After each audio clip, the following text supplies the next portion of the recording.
దగ్గర ఈరోజు Mancherial government general hospital de addiction సెంటర్ని సందర్శించడం జరిగింది.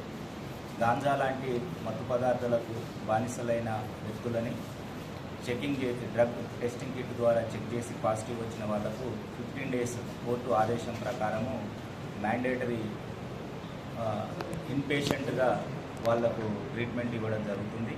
మానసిక కౌన్సిలింగ్ అండ్ మెడికల్ ప్రకారం కూడా డాక్టర్స్ ఇస్తున్నారు.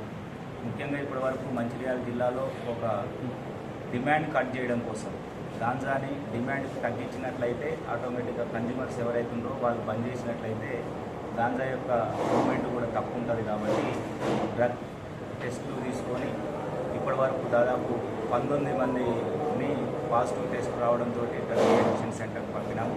ఇప్పుడు ఈరోజు 17 మంది వరకు హాస్పిటల్లో ఇన్పేషెంట్స్గా ఉన్నారు.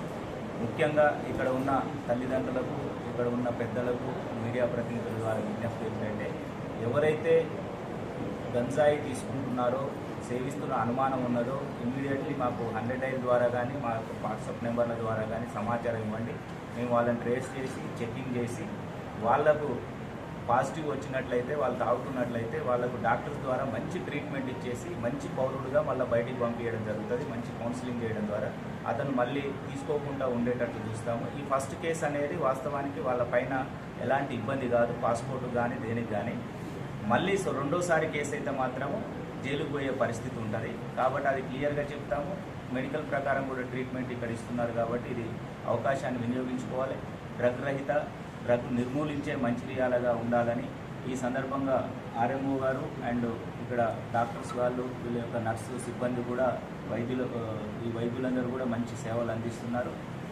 కాబట్టి ప్రజలు సహకరించాలి, ఈ అవకాశాన్ని వినియోగించుకోవాలి. డ్రగ్ సంబంధించిన సమాచారం ఉంటే ఇమీడియట్లీ మాకు చేయాలని చెప్పాలని కోరుతున్నాను. Thank you.